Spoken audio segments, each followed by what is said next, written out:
नमस्कार। अभी अभी मेरे एक फ्रेंड है, उन्होंने बोला कि यार मेरी सिस्टर की ना शादी नहीं है। तो शादी का वास्तु से क्या लेन देन है आपको मैं बता।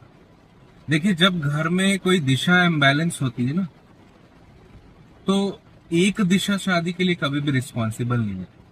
मैं आपको ये बताना चाहूंगा कि 3 से 4 दिशाएं होती हैं जो शादी के लिए आपको वो बाधा क्रिएट करती है। अब पहली दिशा होती है ना, नॉर्थ ईस्ट की दिशा। अगर हम देखें, अगर नॉर्थ ईस्ट इम्बैलेंस है ना, तो जनरली ये होगा कि क्लैरिटी नहीं आएगी शादी। हो सकता है जिसकी शादी करनी हो वो कंफ्यूज हो, यार शादी मुझे अभी नहीं करनी, this is not the right time. वो कुछ ना कुछ एक्सक्यूजेस देगा। साउथ वेस्ट की अगर दिशा इम्बैलेंस होगी ना, तो बेसिकली एंसेस्टर्स की ब्लेसिंग नहीं आ रही शादी होने की। तो कुछ ना कुछ अगर पितृदोष है कुंडली में, या साउथ वेस्ट इम्बैलेंस है, तो रिलेशनशिप्स के इशू ऑलरेडी उस घर में चल रहे होंगे, या फिर वहां पर रिलेशनशिप आगे के लिए, मैरिज रिलेशनशिप के लिए वो कभी भी एग्री नहीं। साउथ ईस्ट की दिशा अगर इम्बैलेंस होगी ना, तो वो मंगल कार्यों में बाधा डालती है।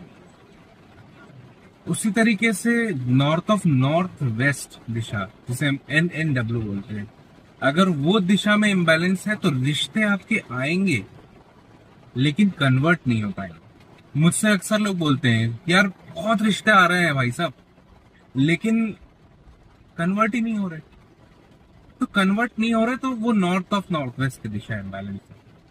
अगर ईस्ट की दिशा इम्बैलेंस है तो रिश्ते आएंगे नहीं, या अच्छे रिश्ते नहीं आएंगे।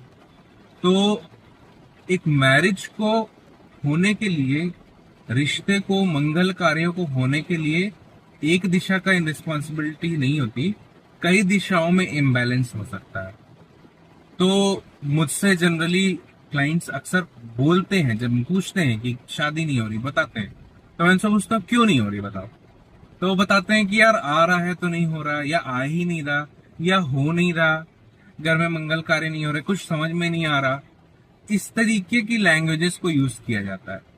तो जब हम नक्शा लेते हैं, एग्रिड करते हैं, और उसके बाद जब विजिट करते हैं, तो हमें समझ में आता है कि इस दिशा को बेसिकली इम्बैलेंस कर दिया हुआ। अब हो सकता है क्या कि उन दिशाओं में या तो टॉयलेट आ सकता है, या कोई एंटी एलिमेंट आ सकता है, मतलब कोई कलर आपने कुछ उटपटांग करके रखा हुआ है, या कोई भी वस्तु, ऑब्जेक्ट्स ऐसे रख दिए हैं, कोई यूटिलिटी का ऑब्जेक्ट ऐसा रख दिया है, या कोई एक्टिविटी ऐसी हो